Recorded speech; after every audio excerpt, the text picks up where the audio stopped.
Yang membatalkan puasa ada 9. Ada fikih praktis itu di depan, mungkin ada yang jaga. Ada 9 hal yang membatalkan puasa dan 9 orang yang boleh berbuka puasa. Kalau anda tergolong orang yang 9, nggak wajib puasa. Nanti ada setelah ini 9 hal yang membatalkan puasa. Yang pertama adalah mudah dihafal, nanti langsung cara yang menghafal pun sudah saya tata. Yang membatalkan puasa adalah yang pertama, memasukkan sesuatu ke salah satu lubang yang 5. Memasukkan sesuatu ke salah satu lubang 5, lubang mulut, lubang hidung, lubang telinga, lubang buang air kecil, lubang buang air besar. 5. 1, 2, 3, 4, 5. Baik, kita rinci satu demi satu. Memasukkan sesuatu, nanti ibu kesini semua, ibu jangan kedip, tidak usah noleh juga kesini. Ini kedip sedikit tidak paham nanti. Baik, jangan kedip ibu, tidak usah tanya sebelahnya, tanya saya nanti. Kalau ibu tanya sebelahnya tambah nggak ngerti, percaya ya? Ibu tidak usah tanya sebelahnya, ibu tanya ke sini. Masih ada yang bercerita di mana nih? Di sana tuh ada yang cerita. Ini fikih praktis, ibu jangan kelewatan sedikit pun. Nah, yang maksud membatalkan masukkan lubang mulut, lubang hidung, lubang telinga, lubang buang air kecil, lubang buang air besar, ini saya rinci deh. Yang dimaksud memasukkan ke lubang mulut adalah nelennya. Makanya jangan kedip dulu, nanti salah ya. Nelennya. Maka selagi anda tidak nelen, maka tidak batalkan puasa. Misalnya di satu pagi anda melihat es krimnya anak-anak kok lebih, lah ini sayang, ini lebih, langsung dimasukkan ke mulut, batal enggak?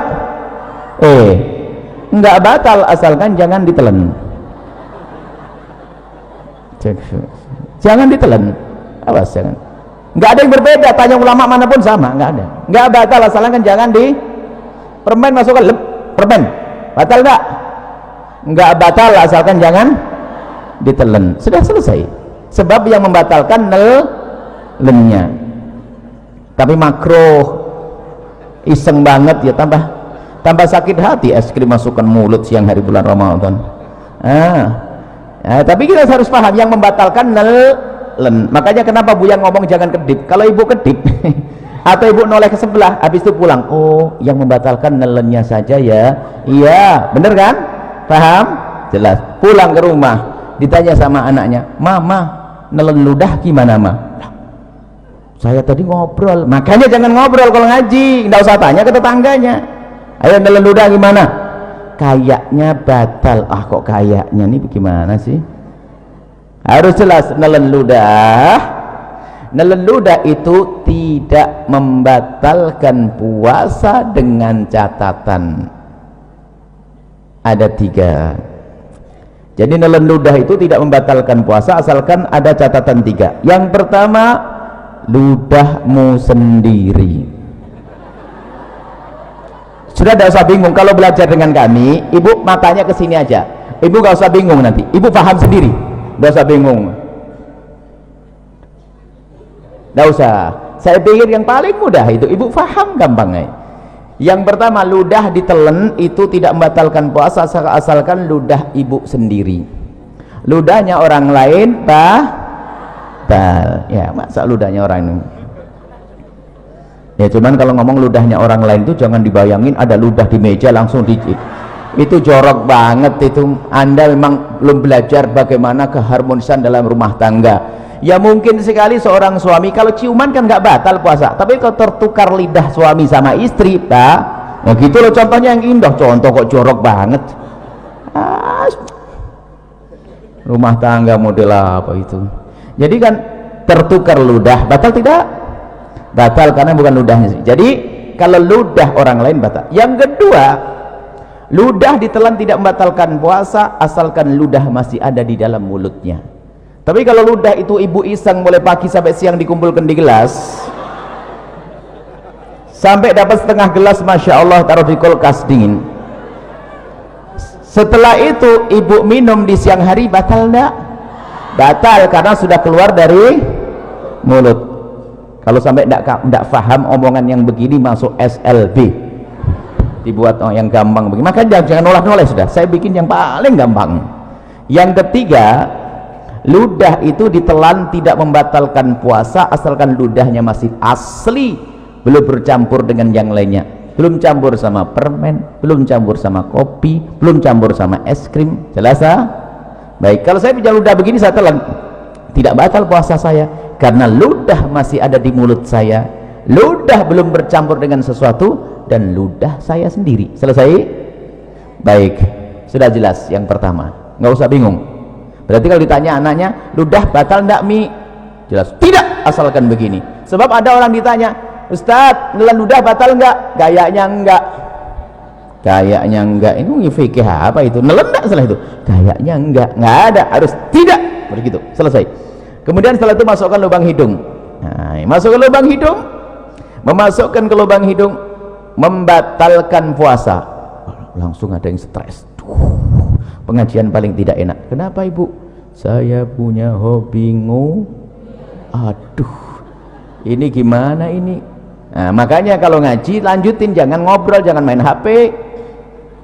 Ngaji main HP ketinggalan dengan ngobrol sama Tuhan. Nah, yang dimaksud membatalkan puasa, memasukkan sesuatu ke lubang hidung adalah jika sesuatu itu telah kita masukkan sampai kepada batas yang seandainya yang kita masukkan itu air, kita akan merasakan panasnya gerak bagian atas, ya nak?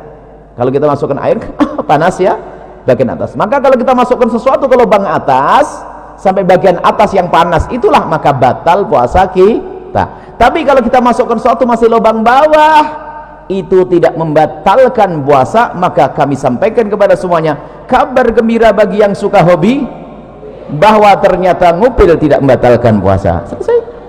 Cuman jangan di depan umum, malu lah ya, ditutup lah. Selesai. Paham atau belum? Saya sambung bab wudhu dulu. Wudhu berkumur batal enggak? Ibu kumur, ya Allah, ibu ini baru Ustadznya belum pindah. Ibu kalau berkumur batal enggak? Nah, asalkan airnya jangan gitu aja kok pusing nih, ngapain sih ngajinya bagaimana ini? Saya belum pergi. Kumur sunnah bahkan, bukan. Jadi ibu kalau bulan Ramadan tetap kumur ya, hukumnya sunnah. Coba batal enggak? Berarti omongan saya salah enggak tadi? Masukkan satu ke lubang mulut tidak batal asalkan jangan selesai. Baru gamblang. Ada ibu yang bengong kok enggak batal masukin permen ya? Kok enggak batal masukin permen ya? Kok enggak batal? Makanya ngaji yang benar sekarang. Wong kumur sunnah kok. Baik, kalau kumur biarpun berpuasa. Kemudian saya kasih ilmu lagi. Kalau anda lagi berkumur di bulan Ramadan, kemudian sudah anda buang airnya, maka anda jangan ragu lagi. Biarpun ada rasa dingin-dingin itu dimaafkan. Asalkan waktu anda membuang air kumur tadi, anda buang 100%. Nggak ada yang ditahan sedikit pun. Kalau ada ditahan batal. Tapi dibuang, sisa dingin itu nggak ada masalah. Pasti ada sisa dingin karena apa? Air. Selesai ya? Sama di dalam berwudu istinsak, memasukkan air ke dalam hidung ya sekedarnya, jangan sampai ke derajat tempat yang panah. Itu adalah tidak membatalkan, hukumnya tetap sunnah. Baik, kalau masukkan untuk kumur sunnah, tapi masukkan es krim makruh, tapi sama-sama tidak batal masukkan es krim makruh asalkan jangan ditelan, tidak batal. Masukkan kumur air wudu sunnah. Baik, apa perbedaannya dua-duanya? Kesamaannya sama-sama tidak batal, perbedaannya kalau kecelakaan. Jadi begini ibu, kalau ibu lagi berkumur wudu, tak taunya ada petir jedar begitu kok ketelan, itu rezeki, nggak batal. Karena apa? Ibu menjalankan perintah lalu ketelan. Diperintahkan, sunnah itu kan diperintahkan, paham ya? Tapi masukkan es krim diperintahkan enggak? Nah, berbeda kalau ibu lagi main-main rapkan ilmu, kata Buya nggak batal masukkan es krim. Baru masukkan es krim, nginjak kucing digigit, ketelan, batal. Main-main ngapain es krim masukin mulut? Jelas ya? Baik, ini yang pertama, masukkan mulut, lubang hidung, selesai. Masukkan suatu ke lubang telinga. Lubang telinga bagian mana sih? Lubang telinga itu bagian dalam. Bagian dalam bagaimana? Bagian dalam lubang telinga itu yang batal kalau kita masukkan sesuatu ke lubang tersebut. Lubang dalam adalah lubang yang tidak bisa dijangkau oleh jari kelingking ini. Tapi kalau masih kelingking begini, ini luar. Kalau anda begini kan gatal, anda korek dengan jemari kelingking, tidak batal. Tapi kalau pakai korok kuping masuk ke dalam, batal. Selesai. Ini dalam madhab kita Imam Asy-Syafi'i radhiyallahu ta'ala anhu. Baik, selesai. Lubang depan, lubang belakang. Mohon maaf, ini majelis mulia, agar tidak dirubah menjadi majelis guyonan, kami himbau kepada para asatidz sekalipun, kalau masuk wilayah-wilayah seperti ini harus waspada. Sebab kalau majelis dijadikan majelis guyonan, akan dicabut berkahnya majelis. Memasukkan suatu ke lubang depan, misalnya seorang laki-laki, mohon maaf, lubang kemaluannya ditetesin air, batal. Atau seorang ibu pakai obat, dimasukkan obat ke dalamnya, obat anti keputihan segala macam, batal. Atau mohon maaf nih, seorang wanita di saat hendak mensucikan diri dari bekas buang air kecil, maka wahai para wanita, hendaknya cukup digosok dengan perut jemari ini. Kalau digosok dengan perut jemari ini sekuat apapun, maka ini masih bagian luar dan tidak batal. Tapi kalau mohon maaf, kalau jemari yang dibelokkan begini masuk ke wilayah dalam, batal puasanya. Maka Allah sudah maha tahu cara mensucikan, cukup dengan perut jemari, tidak usah kena ragu-ragu. Ini biasanya santri yang setengah ngajinya itu ragu-ragu, kena was-was, pengen dimasukkan ke dalam, batal puasanya dan bikin penyakit kotor. Cukup dengan perut jemari, sekuat apapun ini bagian luar, asalkan dengan perut jemari, dibersihkan dengan perut jemari, itu bagian luar, tidak batal puasanya. Jangan sampai gara-gara dengar omongan saya nanti pada nggak bersih diri dari buang air kecil, kacau nanti. Bersihkan dengan perut jemari, selesai. Kemudian untuk lubang belakang sama, bersihkan dengan perut jemari. Kalau ada dibelokkan begini, batal, dimasukkan dengan perut, dengan jemarinya. Selesai, itu yang pertama. Yang kedua, yang membatalkan puasa adalah muntah dengan sengaja. Muntah dengan sengaja. Kalau orang muntah tidak sengaja nggak batal. Hamil muda muntah, naik kendaraan mabuk muntah, tiba-tiba masak sesuatu bau muntah, nggak apa-apa, nggak batal. Yang membatalkan muntah dengan sengaja, digorok perutnya, muntah, atau mencari bau yang paling nggak enak biar keluar, biar muntah. Kalau dengan sengaja tapi kalau tidak sengaja tidak batal. Dengan catatan, ini catatan ini umum, secara umum, asalkan habis muntah yang tidak sengaja tadi, jangan nelen ludah sebelum berkumur. Kalau nelen ludah habis muntah, ludahnya ditelan, batal puasanya. Kenapa begitu? Ini pemahamannya kembali yang pertama tadi. Muntahan dari dalam perut kita itu najis, lewat tenggorokan ke mulut. Berarti mulut kita kenapa? Kena najis. Najis itu cara mensucikannya dengan air, bukan dengan ludah. Maka kalau kita meludah 1000 kali biarpun mulut bersih, tetap najis. Maka cara membersihkannya mulut yang terkena najis, cukup ambil air bersih seperti ini, umur, selesai. Maka bagi yang kok muntah tanpa sengaja di siang hari, maka bulan Ramadan, maka bergegaslah mengambil air, jangan telan ludah dulu. Kalau memang meludah, dibuang ludahnya sampai ketemu air, berkumur. Setelah anda kumur sekali, boleh setelah itu ludah ditelan. Kenapa? Karena ludah ditelan menjadi batal puasa kalau habis muntah tadi sebelum berkumur, karena ludahnya sudah tidak murni lagi kayak pertama tadi. Ingat, karena ludah sudah bercampur dengan najis. Selesai ya, mudah dihafal. Yang pertama masuk ke satu ke lubang 5, yang kedua adalah muntah dengan sengaja, mirip muntah dengan itu satu paket. Kemudian yang kedua dan yang ketiga, yang ketiga dan keempat yang membatalkan puasa, yang ketiga adalah berhubungan, bersenggama biarpun tanpa keluar air mani. Cukup bersenggama, seorang suami mohon maaf memasukkan kemaluannya ke istri biarpun baru sebentar lalu ditarik, itu membatalkan puasa. Biarpun sebentar, biarpun tidak keluar mani. Kami hanya membahas urusan suami istri. Bagaimana dengan zina? Sama, zina batal puasa. Naudzubillah. Menggauli kambing batal puasa. Cuman tidak dibahas di sini karena apa? Ya itu orang-orang bukan ahli iman itu, ya enggak? Kita bicara yang halal. Memasukkan bersenggama biarpun tanpa keluar mani, senggama yang sengaja. Ukuran membatalkan bagi seorang suami sederhana. Mohon maaf ini majelis mulia, Jika seorang suami sudah memasukkan semua wilayah kepala kemaluannya, kepalanya saja, ke wilayah wanita, batal puasanya. Tidak harus semua batang kemaluannya, tapi cukup kepalanya saja sudah batal. Awas, ini harus paham di sini, hati-hati. Kemudian bagi seorang wanita berbeda. Kalau wanita tidak harus semua kepala kemaluan suami, tapi cukup kemasukan sedikit saja sudah batal. Kemasukan sedikit sudah batal. Masuk bab yang pertama tadi. Masuk yang pertama tadi, membatalkan suatu, masukkan suatu dengan sengaja. Maka saya ingatkan balik yang pertama. Mohon maaf, wahai para wanita, dicium suami tidak membatalkan puasa. Seorang suami, mungkin suamimu adalah orang yang sangat genit, sering cubit-cubit, tidak batal puasa. Termasuk jika suamimu memegang wilayahmu, wahai para wanita, tidak batal puasa, dengan catatan asalkan jemarinya tidak dimasukkan. Kalau jemarinya dimasukkan dan anda membiarkan, batal puasa anda. Mohon maaf, ini majelis mulia, tolong diangkat di bawah supaya tidak jadikan bahan guyonan. Kemudian setelah itu, yang ketiga kan bersenggama biarpun tanpa keluar mani. Yang keempat adalah keluar mani dengan sengaja biarpun tanpa senggama. Keluar mani dengan sengaja, mohon maaf, naudzubillah, mungkin dengan onani, dengan apa, sengaja mengeluarkan mani, maka batal puasanya. Tapi kalau keluar mani tanpa sengaja, tidak batal puasa. Mungkin seorang lagi tidur di siang hari, ternyata mimpi basah, dilihat ada air mani, maka tidak batal puasanya. Selesai. Jadi keluar mani tanpa sengaja, biarpun tanpa senggama, selesai. Dapat berapa? 4. Sekarang 5, 6, 7.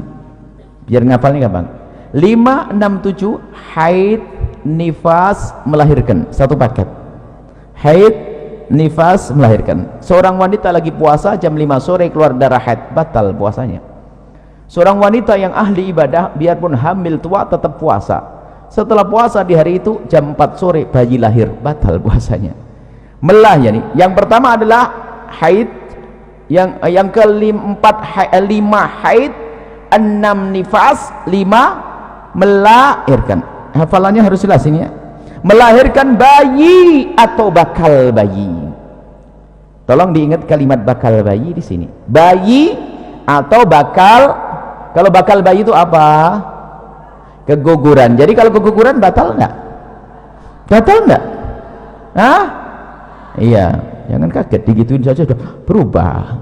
Kan sudah ngomong bayi atau bakal bayi. Kalau kata bidan, aduh sabar, berarti batal puasanya. Selesai? Dapat 7. Yang ke-8 sendiri. Yang ke-8 adalah hilang akal. Hilang akal. Hilang akal ini ada 3 martabat, ada 3 model. Yang pertama adalah gila. Gila. Kalau ada orang gila, saya tidak bisa nyontohin. Gila itu gimana? Gila, misalnya lagi ngobrol begini kok tiba-tiba gila, batal puasanya. Biarpun gilanya sebentar. Lagi ngobrol tiba-tiba gila sebentar, batal puasanya. Gila membatalkan puasa. Hilang akal martabat yang kedua adalah pingsan. Hilang akal tidak pingsan? Pingsan membatalkan puasa kalau pingsannya itu sehari penuh. Habis sahur pingsan, sadar-sadar isya. Puasanya batal. Karena apa? Pingsannya sehari ini kebalikan dari gila tadi. Tapi kalau kita pingsan kok sempat sadar di siang hari biarpun sebentar, puasanya sah. Contoh, pingsan habis sahur, tak taunya bangun-bangun zuhur, kaget lihat matahari, pingsan lagi dia sampai isya. Puasanya sah atau tidak? Sah atau tidak? Sah, karena sempat sadar biarpun sebentar. Selesai. Hilang akal yang ketiga, tidur. Tidur ini tidak membatalkan puasa biarpun tidurnya sehari penuh. Habis sahur tidur, bangun-bangun isya. Bukan kerbau ini. Kalau kerbau masih suka bangun itu. Kalau ada orang tidur yang kayak begini, tidurnya apa nggak tahu. Bangun habis sahur tidur, bangun-bangun puasanya sah atau tidak? Sah atau tidak? Ya sah lah bu. Ini kan bukan bab sholat ibu, ini bab puasa. Kalau bab sholat lain cerita nanti ya. Lah kalau orang tidur beneran ya sholatnya nggak dosa kok. Orang tidur itu termasuk udurnya sholat kok. Cuman ya keterlaluan, masa ada orang tidur kayak begitu. Baru sholatnya dikodok nanti. Tapi yang nggak sah itu sengaja, saya mau tidur nggak mau sholat. Nah ini nggak bener. Orang namanya tidur, ada tidur berapa tahun, 350 tahun ada kok, ya kan? Baik, jadi tidur tidak membatalkan puasa. Sama-sama hilang akal ya, harus paham. Hilang akal ada 3 model. Yang ke-9 adalah murtad. Murtad itu misalnya mengatakan Nabi Muhammad bukan Nabi, atau ada Nabi setelah Nabi Muhammad, atau Quran bukan wahyu dari Allah, atau merendahkan syiar, merendahkan azan, merendahkan puasa, merendahkan haji, merendahkan surga, merendahkan neraka. Itu murtad, keluar dari iman. Kalau orang murtad langsung batal puasanya. Saya urai dari yang pertama. Setelah itu jangan mikir lagi setelah itu apa yang membatalkan. Yang membatalkan hanya 9. Yang pertama masukkan satu ke lubang 5. Kedua muntah. Seiring ya, muntah huruf usah masih di sini kan.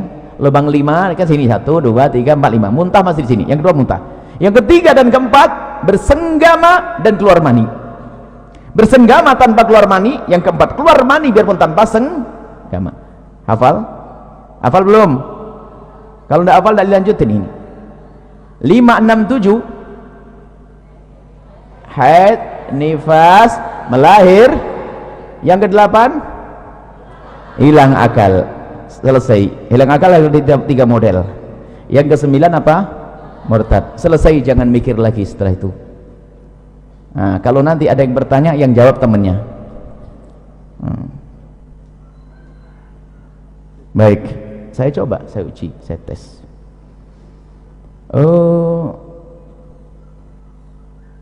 Pernah sakit mata? Semoga tidak sakit, amin. Kalau sakit mata, pernah tidak dikasih obat? Pahit tidak di tenggorokan? Batal tidak puasanya? Kan baru di sini Bu Jas. Saya ngajar di sini kok bisa ngomong. Memang Bu yang ngomong ada mata tadi. Kok jadi batal bagaimana ini ceritanya? Kok nambah sendiri? Inilah belajar yang nggak bener. Suka ngarang begini nih. Ayo. Memang saya ngomong apa? Mulut, mata. Hah? Oh hidung. Lah kok ada yang batal dari gimana Bu? Nah ini baru di tes 1 sudah gagal nih. Jangan-jangan yang lainnya nggak paham nanti. Coba, batal enggak masukkan ke mata, ke paha, masuk ke dalam. Wah, batal enggak? Jangan. Bahkan ini orang cerdas suatu ketika. Ini ikatan dokter, kalah sama Anda. Tiba-tiba, Buya, hukumnya cabut gigi siang hari bulan Ramadan batal enggak? Batal enggak coba?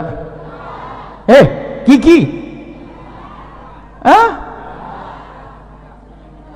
Asalkan giginya jangan. Lah kok bingung gitu aja. Asal giginya jangan ditelan, selesai. Kemudian ada lanjutannya, tapi Buya kan nanti darahnya terus ngalir akhirnya masuk ke dalam mulut. Berarti kamu takut ketelan darahnya kan? Iya Buya. Kalau begitu jangan cabut siang, selesai. Tapi kalau nembet selesai kok pusing. Belajar kok setengah-setengah. Makanya kalau ngaji itu yang bener, ngaji ngantuk. Nah, jelas ya? Baik, nanti boleh tanyalah apalah.